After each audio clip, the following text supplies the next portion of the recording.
За энд ягаад ийм хоёр тогрооны том баримл байгаа л энэ арчлагын талаар нэг тавчгаа яриад гэж.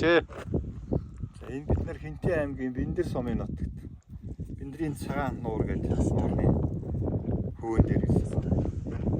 Тогрооны одоо хөшөө босгосон гол онцлог нь юу гэхээр дэлхийд энэ байгаль хамгаалалттай холбоотой нэг томоохон одоо том төсөл тэгээд хэрэгждэг нь юу гэхээр Арамсартын гэрээ гэж байдаг.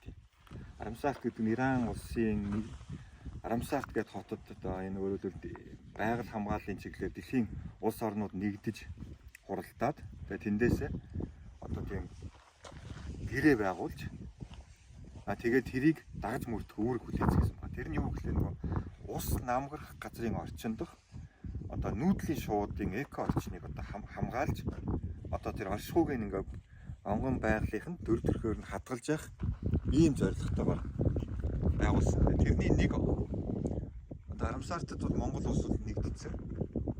Арамсартын гэрээнд орсон хэд хэдэн газар Монгол улс байдгийг нэг нь энэ онон холын болон одоо яг энэ Бэндэр сумын урталт байж байгаа онон хурхын бэлчрээс ингээд дээшгээ хурх голоо өгсөд хурх хүйтний голгийн хөндийгээд энд бол ингээд нийт дэлхийд нэг 15 төрөл зүйл тогроо байдгийг 7 төрөл зүйл нь бол байнга ирж энд яг одоо ингээд өндөглөж үр төлөө бойжуулж явдаг. Манай одоо Монголын гол одоо нүүдлийн шуудын. За тэгээ өөр гэвэл Доронтын тишээгээ уулзгал дагсан бүх нуур гэсэн тэр хэсэгт бас байж байгаа.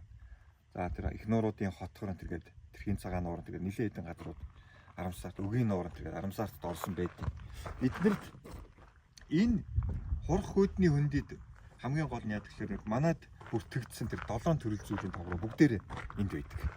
Энэ онцгой том хийсэн тогроо бол одоо нөгөө энэ бүр ингээд юу байгаа их ховор төрөл зүйл гэж үзтий.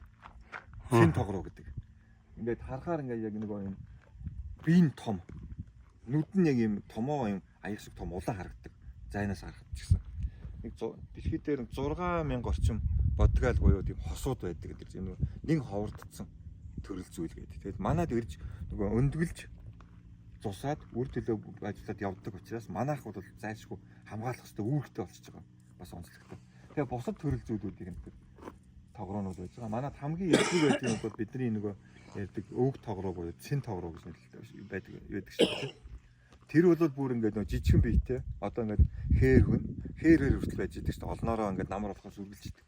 Тэд нар бол Монголоос бүр ингээд нүүгээд явхдаа одоо нөгөө юг Хямлайн нурууг бүр бүтэн давж нүүж энэтхийн баруун нутг руу очиж өвлжчөөд буцаж ирдэг. Тэр чинь нүүдлийн зам нь маш хэцүү бэрх тийм нөгөө юг давж нүүж ирдэг гэдгээр бас онцлогтой. Монголд ирж гээд нөгөө цусаад буцаж байгаа болохоор бид нүүдлийн шувуу гэд харах гэдэг боловч үнэндээ энд үр төлөө гараад өндөглөөд бойжуулаад явж байгаа юм. Энэ төрсөн нутг байгаа шүү дээ. Юу юм? Тий. Төрсөн нутг. Энэ талаас нь харж бас энэ шуудыг тийм энэ чинь бидний манай нутагт ингээд өндгөө дарсан дэгдэхээ ангаахаа бойжсон энчээ жигүүр дэлгэж нисэж тийм анх тайл жигүүрээ өдөлж аваад явж байгаа гэдэг чинь ерөөсөө энэ нутаг манай Монгол нутаг бол нүүдлийн гэж шуудны өлгийн нутаг байгаа шүү дээ. Бид нар төрсөн нутаг гэж ярьдагтай адилхан шүү дээ.